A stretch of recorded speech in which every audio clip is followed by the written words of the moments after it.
இப்போ நம்ம தலாணி நம்மளுக்கு கரெக்டாக இருக்கா இல்லையா அப்படிங்கிறத எப்படி கண்டுபிடிக்கிறோம்னா, காலையில் எந்திரிக்கும் போது வலி இருக்கக்கூடாது. இப்போ நீங்கள் நைட்டு தூங்கும்போது கூட வலி இருக்கணும். நீங்கள் வேலை பார்க்குறீங்க, ஃபுல் டே எனக்கு பெயின் இருக்குது, நெக் பெயின் இருக்குது அப்படின்னா, நீங்கள் ரெஸ்ட் எடுத்துகிட்டு காலைல எந்திரிக்கும் போது பெயினே இருக்கக்கூடாது. ஆர் மினிமல் பெயின் இருக்கணும். நீங்கள் தூங்க போகிறத காட்டில் நான் எந்திரிக்கும் போது அதிக வலி இருக்குன்னா, தென் அந்த பில்லோ உங்களுக்கு வந்து சப்போர்ட்டிவ் இல்லைன்னு அர்த்தம். ரெண்டாவது அதே மாதிரி பேக் பெயினுக்கும் பெட்டுக்கும் நல்ல கார்லேஷன் இருக்குது. இப்போ பெட்டு உங்களுக்கு சரியான பெட் இல்லைன்னா காலைல எந்திரிக்கும் போது பெயின் அதிகமாகவும் இருக்கும், ஸ்டிஃப்னஸ் இருக்கும், டைட்டாக இருக்கும். எந்திரிச்சோடனே அவங்களால நேராக நிற்க முடியாது, ஸ்லைட்டாக குனிஞ்சே நிற்பாங்க. ஸோ அப்போ அது ரெண்டுக்கும் அந்த மாதிரி இருந்துச்சுன்னா தென் நீங்கள் அதை பற்றி யோசிச்சாகணும். உங்கள் பெட்டு சரி பண்ணணும், இல்லை நெக் பில்லோவை சரி பண்ணணும். So neck first. இப்போது நான் வந்து ஒரு சைட் ஸ்லீப்பர்.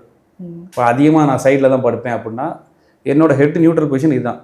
ஸோ அதுக்கேற்றாப்புல என் பில்லோ இருக்கணும். ஸோ பில்லோ ஷுட் பி இந்த ஹைட் இருக்கணும். அப்படின்னா தான் I am side sleeper. So அதிகமாக அது எல்லாமே ஒரே பொசிஷனில் தூங்க மாட்டோம். அதிகமாக நம்ம இதில் தூங்குறோம்னு பார்க்கணும். நான் அதிகமாக நான் ரெண்டு சைடுமே படுக்கிறேன்னா அந்த பில்லோ இந்த சைஸில் இருக்கணும், அதுவும் ஃபேமாக இருக்கணும். சைட் ஸ்லீப்பர் ஓரமாக சரிஞ்சு படுத்து. ஆமாம். சரி, இப்போ நீங்கள் சொன்ன மாதிரி இப்போ நிறைய பேர் ஒரு மித்து என்னன்னா பில்லோ இல்லாமல் தூங்குங்க அப்படிங்கிறாங்க. அது தப்பு.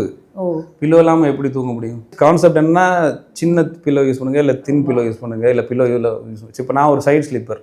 இப்போ நான் இந்த சைடில் தான் படுக்கிறேன். இப்போ நான் சின்ன பில்லோ யூஸ் பண்ணுறேன், இல்லை பில்லோ யூஸ் பண்ணாமல் தூங்குறேன்னா என் கழுத்து எப்படி போகும்? நான் இப்படியே நைட்டு ஃபுல்லாக படுக்கிறேன்னா என்ன ஆகுது? இந்த சைடில் உள்ள சதைகள்லாம் அப்படியே வலிக்கும். எக்ஸாக்ட்லி ஸ்ட்ரெச் ஆகிக்கிட்டே இருக்குது இல்லையா? இந்த சைடு உள்ள மசில்லாம் ஷார்ட் அண்ட் டைட் ஆகிக்கிட்டே இருக்குது. இப்போ இந்த சைடில் இருந்தால் எனக்கு இந்த நரம்பு எல்லாமே கழுத்துல இருந்து இந்த வழியாக தான் வருது. சரியா? அப்போ நான் இப்படியே பண்ணும்போது அந்த நரம்புல அந்த நரம்பை ஸ்குவாஷ் பண்ணுறதுக்கு வாய்ப்பு இருக்குது.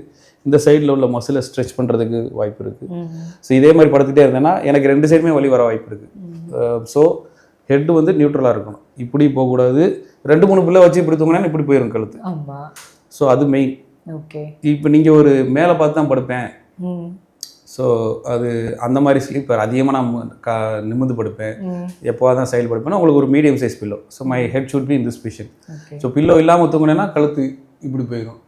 2 பில்லோ வச்சு படுத்தேன்னா இப்படி போயிடும்.